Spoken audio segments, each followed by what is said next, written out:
মধ্যপ্রাচ্যের যুদ্ধ পরিস্থিতি এক নাটকীয় মোড় নিতে যাচ্ছে। কৌশলগতভাবে অত্যন্ত গুরুত্বপূর্ণ হরমুজ প্রণালীকে ইরানের দখলমুক্ত করতে এবার সরাসরি সামরিক শক্তি প্রয়োগের প্রস্তুতি নিচ্ছে সংযুক্ত আরব আমিরাত। এ পদক্ষেপ কার্যকর হলে আরব আমিরাত হবে ইরানের বিরুদ্ধে সরাসরি যুদ্ধে লিপ্ত হওয়া প্রথম পারস্য উপসাগরীয় দেশ। আরব কর্মকর্তাদের বরাত দিয়ে এমন তথ্য জানিয়েছে মার্কিন গণমাধ্যম Wall Street journal.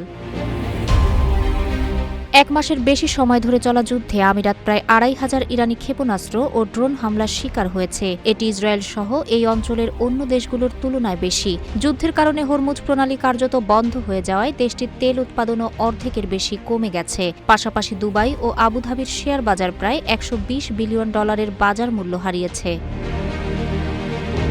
Wall Street জার্নালে প্রকাশিত প্রতিবেদন অনুযায়ী আমিরাত তেল বাণিজ্যের জন্য হরমুজ প্রণালীকে উন্মুক্ত করতে চায়। আরব সূত্রগুলো জার্নালকে জানিয়েছে, ইউরোপ ও এশীয় দেশগুলো নিয়ে একটি সামরিক জোট গঠনের ব্যাপারে আমিরাতের কূটনীতিকরা ব্যক্তিগতভাবে ওয়াশিংটনকে চাপ দিচ্ছেন। জোটের লক্ষ্যই জলপথের নিয়ন্ত্রণ নেওয়া। কর্মকর্তারা জানিয়েছেন, হরমুজ প্রণালীতে শক্তি প্রয়োগ করতে আমিরাত বর্তমানে জাতিসংঘের নিরাপত্তা পরিষদে একটি প্রস্তাব পাশের জন্য লবিং করছে।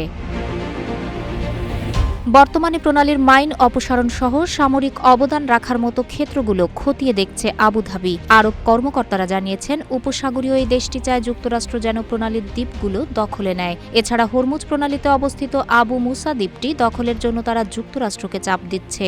বর্তমানে দ্বীপটি ইরানের নিয়ন্ত্রণে থাকলেও আরব আমিরাত দীর্ঘকাল ধরে এটি দাবি করে আসছে। মার্কিন প্রেসিডেন্ট ডোনাল্ড ট্রাম্প 30 মার্চ বলেছেন, ওয়াশিংটন আগামী 2 থেকে 3 সপ্তাহের মধ্যে সংঘাত থেকে সরে যেতে পারে। এরপর হরমুজ প্রণালীতে যা ঘটবে সেটির সঙ্গে যুক্তরাষ্ট্রের কোনো সম্পর্ক থাকবে না। ট্রাম্প জোর দিয়ে বলেন, এই জলপথ দিয়ে বিশ্বের 20% তেল বাণিজ্য হয়, তাই এটি সচল করার দায়িত্ব প্রণালী ব্যবহারকারীদের। তাহেরা আক্তার, রূপালী বাংলাদেশ।